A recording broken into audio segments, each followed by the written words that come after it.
कुछ लाइनें कहना चाहूंगा शुरू करने से पहले, हमेशा की तरह। नमस्कार सभी को। तुम जलते रहना, मैं जलाता रहूंगा। तुम जलते रहना, मैं जलाता रहूंगा।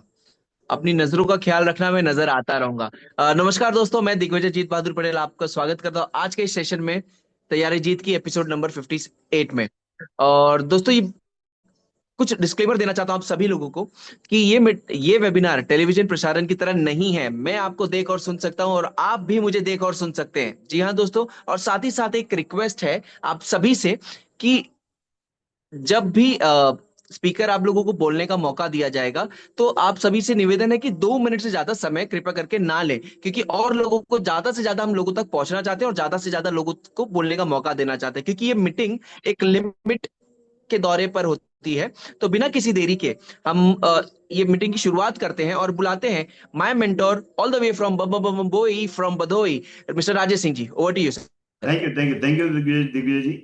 और मैं चाहूंगा कि जितने भी लोग हैं, सबसे पहले अ, मैं अनम्यूट कर कॉलम बाद में दे दूंगा। We will start. मुझे लगता है कि स्क्रीन सभी लोगों को शेयर हो रही होगी। मैं राजेश सिंह भदोही उत्तर प्रदेश से सभी MSS MVP honours farmers channel partner का सभी लोग का स्वागत है। उम्मीद है कि ये सेशन सफल हो। इसमें सफलता में मेरा और आप सभी लोग का सहयोग चाहिए, जिससे कि हम इसको सफल बना सके। मैं कुछ इंफॉर्मेशन जानकारी दूंगा। सबसे इंपॉर्टेंट चीज है ना, कि आज के तारीख में हमने देखा है कि जो है ना, अलग अलग रास्तों पे लोग चल रहे हैं। तो इंपॉर्टेंट चीज है ना, कि आप किसी के बहकावे में ना आए। आज हमने निर्णय लिया एनसीएल के साथ चलने का। आज एनसीएल अपने तरीके से भरपूर कोशिश कर रही है कि आप जो है ना, जल्दी ही आपको आसान रास्ता उनके माध्यम से मिल जाएगा। लेकिन आज रास्ता भटकाने के लिए कहीं न कहीं ढेर सारे जो रास्ते आपके लिए खुल रहे हैं, तो उनसे सावधान रहने की जरूरत है। एक कहानी के माध्यम से मैं इसके बारे में चर्चा करूंगा, बताऊंगा। एक बार एक गधा एक गांव में रहता था। उसका मालिक उस गधे से बहुत मेहनत करवाता था। इससे गधा बहुत थक जाता था। जब उसके पास काम नहीं होता, तो वो गधे को अपने दोस्तों को दे देता कि आप इससे काम करवा लो। बेचारे गधे को एक दिन भी आराम नहीं मिलता और गधा हमेशा परेशान रहता। गधा हमेशा भगवान को कोसता, पता नहीं जीवन में कब आराम लिखा है। उस गधे को लगता था, काश मुझे इस गांव से बाहर जाने का रास्ता मिल जाए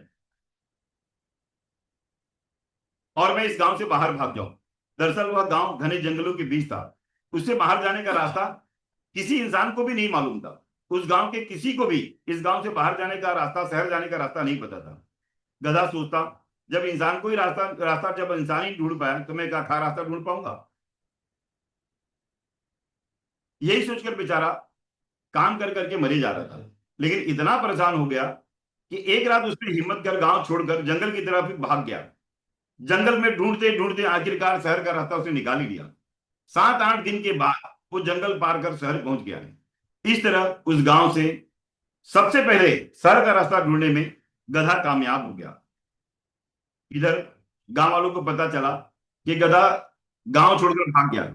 यह बात पूरे गांव में आग की तरफ फैल गई। लोगों ने पता लगाना शुरू किया और गधा गधा गांव से भाग गया। गांव वालों को यह भी पता चल गया कि गधा गांव से बाहर जाने का रास्ता ढूंढ लिया और शहर पहुंच गया है। हम इंसान आज तक गांव से बाहर बाहर जाने का रास्ता नहीं ढूंढ पाए, लेकिन इस गधे ने ढूंढ लिया। और उस गधे ने साबित हो जाता है कि गधा बहुत ही समझदार और बहुत ही जानकार था। यह बात उस गांव के कुत्तों को ही पता चला। वे भी सब कहने लगे, जब गधा गांव से बाहर जाने का रास्ता ढूंढ लिया और शहर चले गया, हम तो कुत्ते हैं, हम तो दौड़कर भी जल्दी जा सकते हैं। इस गांव में रखा ही क्या है और करना ही क्या है हमें। हम सब नई जगह चलेंगे और वहीं रहेंगे। और खास करके कुत्तों में सूंघने की क्षमता ज्यादा होती है। जहां जहां से गधा गया था, कुत्ते भी सूंघते सूंघते गांव से बाहर शहर की ओर निकल गए और शहर पहुंच गए। कुछ और जानवर थे जो गांव से बाहर जाना चाहते थे।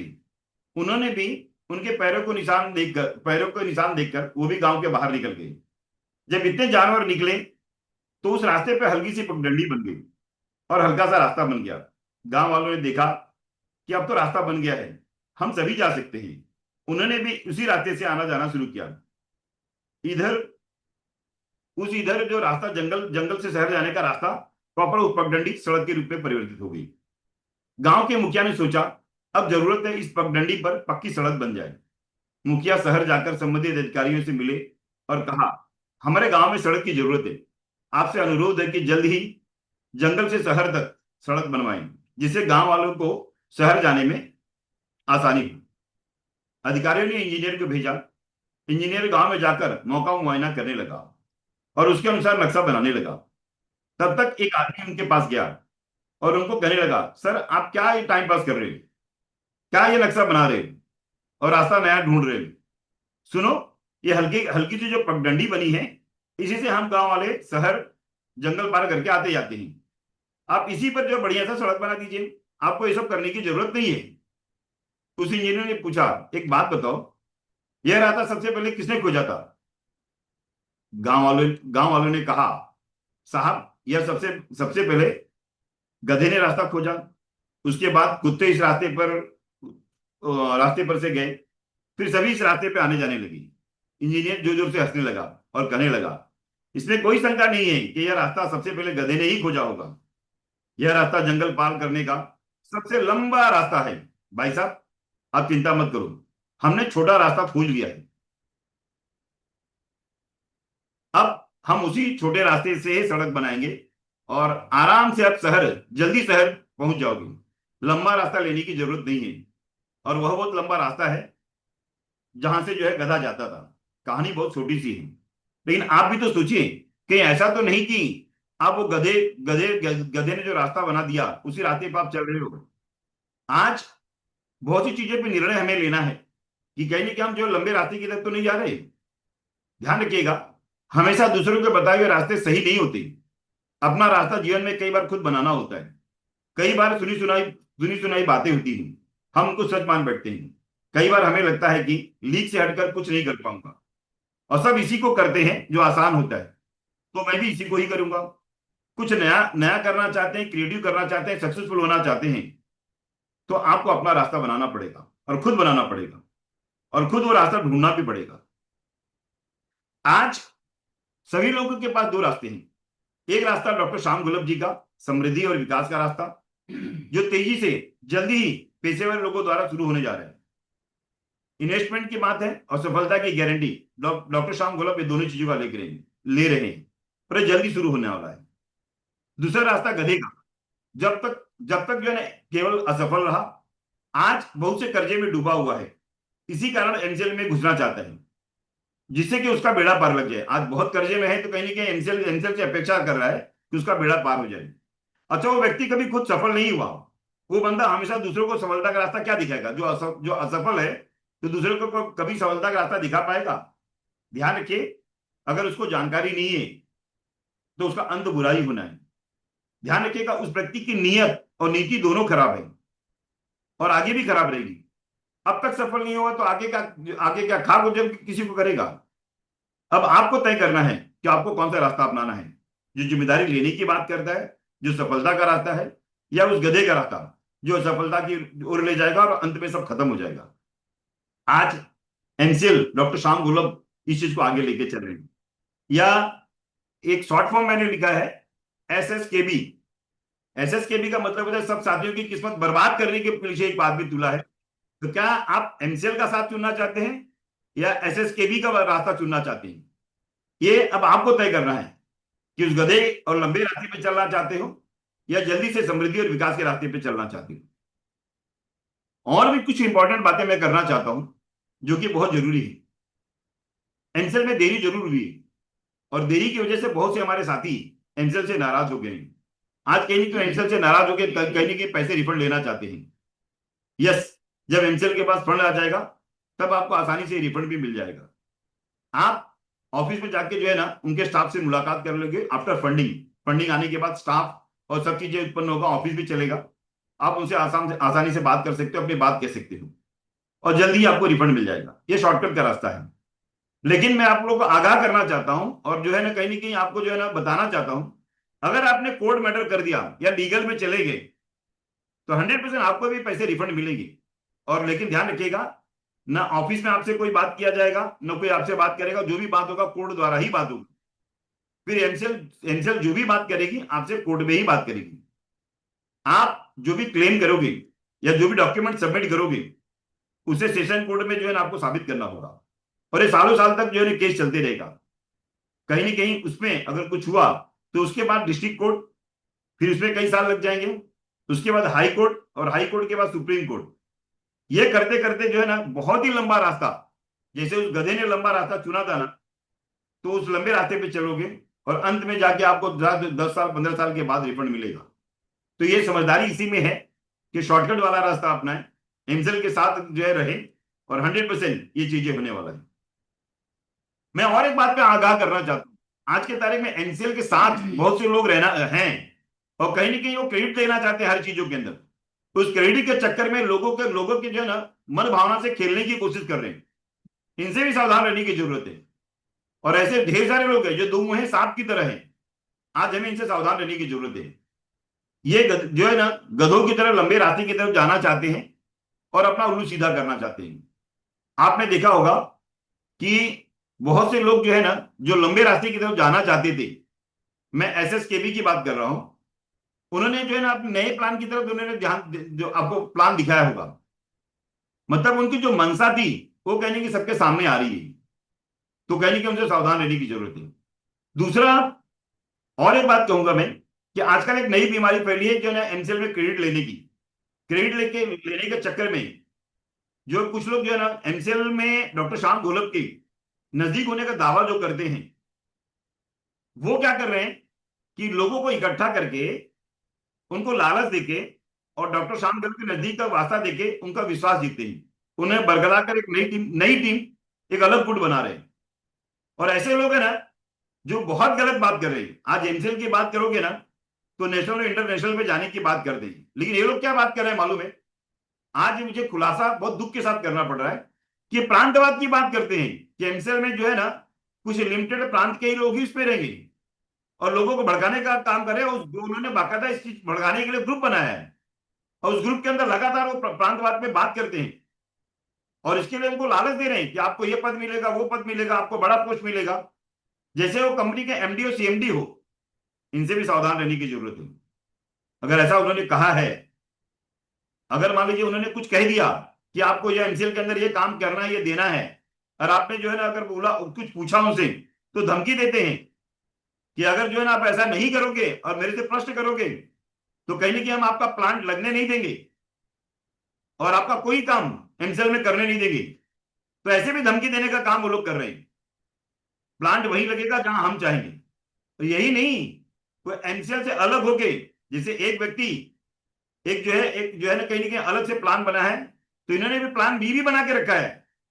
एमसीएल के अंदर रह के एमसीएल को धोखा देके ये प्लान बी पे भी काम कर रहे हैं। तो कहीं ना कहीं एमसीएल के अंदर रह के एमसीएल के लोगों को ही धोखा दे रहे हैं। ध्यान रखिएगा, ऐसे दुमुहे सांप से भी सावधान रहना है। और कहीं ना कहीं इनके अगले शिकार आप तो नहीं हो रहे, तो बहुत जरूरत है इन सब चीजों से सावधान रहने की। एमसीएल तेजी से काम करने वाली है 100%। मैं आपको बता दूं, बहुत से लोग ये चर्चा करते हैं कि क्या ये फंड्स है कि नहीं है। तो आपको मैं बता दूं कि 100% फंड्स है, क्योंकि लेके दिसंबर से लेके अब तक कहीं ना कहीं जानकारियां मुझे है, काफी डॉक्यूमेंट्स हमने देखे हैं। बिकॉज ऑफ ऑपरेशन सिंदूर के कारण कुछ डिले हुआ है।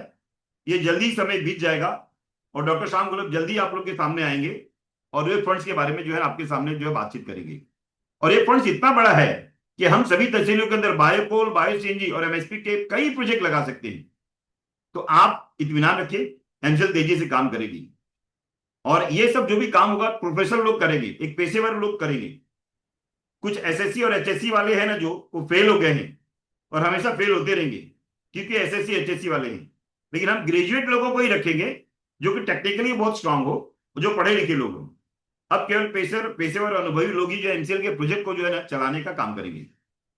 जैसा मैंने प्रेजेंटेशन में कहा है, आप सभी के प्रोजेक्ट जल्दी लगेंगे और ये फुल कैपेसिटी के साथ चलेगी, जिससे हमें अधिक से अधिक मुनाफा होगा।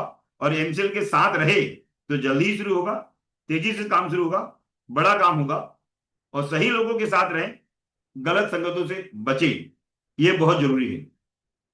छोटा सा मैंने एक आकलन किया है, ये मेरा मेरा एक जो है चीजें हैं कि प्रोफेशनल तरीके से हम काम करते हैं, तो हमारा मुंबई में मान लीजिए हेड ऑफिस होगा, तो कौन से पद होंगे और कैसे कैसे काम किया जाएगा, उसके बारे में कुछ देखते हैं।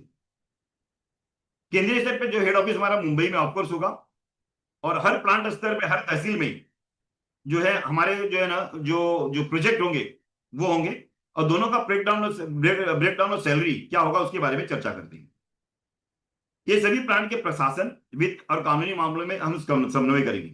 जैसे कि हम चीफ जो है मुंबई हेड ऑफिस की बात करते हैं, तो एक सीईओ होगा, चीफ एडमिनिस्ट्रेटिव ऑफिसर होगा, जो पूरे एडमिन और सपोर्ट फंक्शन का नेतृत्व करेगा। उसकी सैलरी 10 से 15 लाख रुपए होगी। नहीं, हम खाना करेंगे। एचआर हेड एक होगा, जो भर्ती, ट्रेनिंग, पेरोल पॉलिसी बनाने का काम करेगा। उसकी सैलरी अंदाजन से 9 से 12 लाख रुपए होगी। अगर सैलरी दे रहे हैं तो कहीं ना कहीं हमें अच्छे लोग भी मिलेंगे। ये बहुत इंपॉर्टेंट है कि अकाउंट्स और फाइनेंस मैनेजर जो एक और उनके सहायक 4 लोग रहेंगे, जो ये अकाउंट, जीएसटी, बैंक और सभी सभी चीजों का ऑडिट करने का काम करेंगे, जिनकी सैलरी 6 से 12 लाख रुपए होगी। प्रोक्यूरमेंट एडमिन मैनेजर एक रहेगा और उसके सहायक 4 लोग रहेंगे, जो कार्यालय की खरीद, सप्लाई, वेंडर मैनेजमेंट देखने का काम करेंगे, जिनकी जो है सैलरी 6 से 9 लाख रुपए सालाना होगी। लीगल कॉम्प्लेंसेस ऑफिसर रहेंगे, एक रहेगा। अब कानूनी चीजें बहुत लंबी चलेगी, तो इसके लिए 9 सहायक लोग भी रहेंगे, जो एडवोकेट और उनकी पूरी प्रॉपर टीम रहेगी, जो कंपनी के कानूनी मामलों, लोन, लाइसेंस, सब्सिडी का काम देखेंगे। सबसे इंपॉर्टेंट चीज है कि जितने भी जो हमारे जो प्लांट रहेंगे, उसके एमआईएस डाटा एनालिस्ट, ये एनालाइज करने के लिए भी लोग रहेंगे, जो 1 से 4, एक बंदा मेन रहेगा और 4 सहायक रहेंगे, जो रिपोर्ट और डाटा ट्रैकिंग का काम करेंगे। ऑफिस एग्जीक्यूटिव, फ्रंट डेस्क पे लोग रहेंगे, जो दस्तावेज प्रबंधन और कॉल विजिटल प्रमोटर का मैनेजमेंट देखेंगे। प्लस ऑफिस असिस्टेंट, प्यून एक व्यक्ति रहेगा, प्लस 4 सहायक लोग रहेंगे, फाइलिंग, डॉक्यूमेंट डिलीवरी और ऐसे काम करेंगे। इस तरीके से एडमिन का अगर देखेंगे तो लगभग 30 से 35 लोग यहाँ हेड ऑफिस में शुरुआती दौर में रह सकते हैं, जिसका सालाना जो है वार्षिक खर्चा अगर पकड़े तो लगभग 2 करोड़ के आसपास ही हो सकता है। ये मेरा आंकलन है, ये मेरा जो है चीजें हैं। अगर यही चीजें अगर प्लांट स्तर पे अगर हम देखते हैं, तो ये लगभग हमें क्या क्या होगा, जैसे कि हम एडमिन एचआर एक चाहिए, अकाउंट स्टोर ऑफिसर एक चाहिए, प्रोक्यूरमेंट लॉजिस्टिक कोऑर्डिनेटर एक चाहिए, रिसेप्शन ऑफिस एग्जीक्यूटिव एक चाहिए और प्यूनर हेल्पर एक चाहिए, जिनकी के रोल अलग अलग हो गए। जैसे मैंने बताया कि जैसे कि एचआर रहेगा तो स्थानीय भर्ती, पेरोल, लीव मैनेजमेंट और accounts department local bill, invoice और इन्वेंटरी प्रॉपर काम करेगा। प्रोक्योरमेंट की अगर बात करें तो लोकल वेंडर ट्रांसपोर्ट का दिखेगा, और रिसेप्शन और ऑफिस एग्जीक्यूटिव रहेंगे, पेपर वर्क, कॉल्स अटेंड करेंगे, और प्यून हेल्पर रहेंगे, दस्तावेज, चाय पानी और ऑफिस मेंटेनेंस का काम देखेंगे। इस तरीके से अगर देखेंगे तो लगभग प्रति प्लांट एडमिन 5 स्टाफ होगा, लगभग 12 से 15 लाख वार्षिक खर्चा होगा। प्रशासनिक हेडकाउंट की अगर बात करें तो लगभग हम 225 प्लांट पहले लगाने वाले हैं, 25 सीएनजी प्लांट और 200 बायोकोल का प्लांट और प्लस हेड ऑफिस का। अगर दोनों पकड़े तो लगभग 30 लोग का हेड ऑफिस का खर्चा लगभग 2 करोड़ मैंने बताया था आप लोग को पहले। और प्लांट की बात करें, अगर 5 लोग हैं तो 225 जो हमारे यूनिट है तो लगभग 1125 लोग हो गए, जिसका जो सालाना जो खर्चा जो होगा 33 करोड़ 75 लाख होगा प्रति वर्ष। और कुल एडमिन स्टाफ की बात करें टोटल हेड ऑफिस के और यहाँ तो 255 लोग रहेंगे, जिसमें से कुल एडमिन का पेरोल लगभग 35 करोड़ 75 लाख वार्षिक खर्चा होगा। ये मैं ये क्यों बता रहा हूं, ये अगले 2 स्लाइड में आपको पता चल जाएगा। और इसमें हमें प्लांट मैनेजर की भी जरूरत पड़ेगी, जिसकी मंथली सैलरी लगभग 80 हजार रुपए होगी, और ये 86 हजार रुपए लगभग इनका सालाना होगा। और मंथली अगर जो 225 प्रोजेक्ट की बात करें तो लगभग 1 करोड़ 80 लाख टोटल खर्चा होगा हमारा। की अगर बात करें तो लगभग 21 करोड़ 60 लाख खर्चा होगा। प्रोडक्शन सुपरवाइजर का लगभग 45 हजार सैलरी होगा, और उसकी तरफ से जिसे मैंने चार्ट बनाया है उसके अंदर देखोगे तो खर्चा होगा। हमें क्वालिटी कंट्रोल ऑफिसर चाहिए, maintenance engineer, safety officer, storage incharge, accountant, HR executive, lab technicians और मशीन ऑपरेटर्स 5 लोग चाहिए, और हेल्पर 10 चाहिए, और सिक्योरिटी गार्ड हमें 2 चाहिए, और हाउस कीपिंग 2 लोग चाहिए। ये प्रति यूनिट हमें चाहिए। और लगभग 225 यूनिट की अगर बात करें तो लगभग मंथली जो हमारे एक्सपेंसेस होंगे लगभग 12 करोड़ 26 लाख होंगे, और वही जो एनुअल खर्चा करें तो 1 करोड़ 74 लाख होंगे। तो ये हमारे आकलन है कि हम अगर 25 बायो सीएनजी के और 200 बायोकोल के प्रोजेक्ट लगाएंगे तो ये हमारा जो है खर्चा होने वाला है। अब ये देखते हैं ना कि हमारा आउटपुट, हमारी जो आमदनी कहां से होगी, और ये खर्चे हम वहन कर पाएंगे, और ये बहुत बहुत ज्यादा खर्चा है।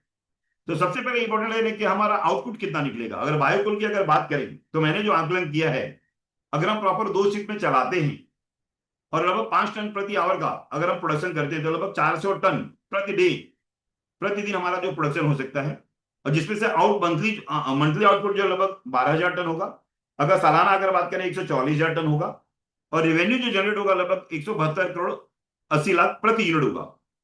अगर हम 200 यूनिट बायोकोल का डाल रहे हैं तो लगभग 34,560 करोड़ रेवेन्यू जनरेट होगा ये 200 प्रोजेक्ट से।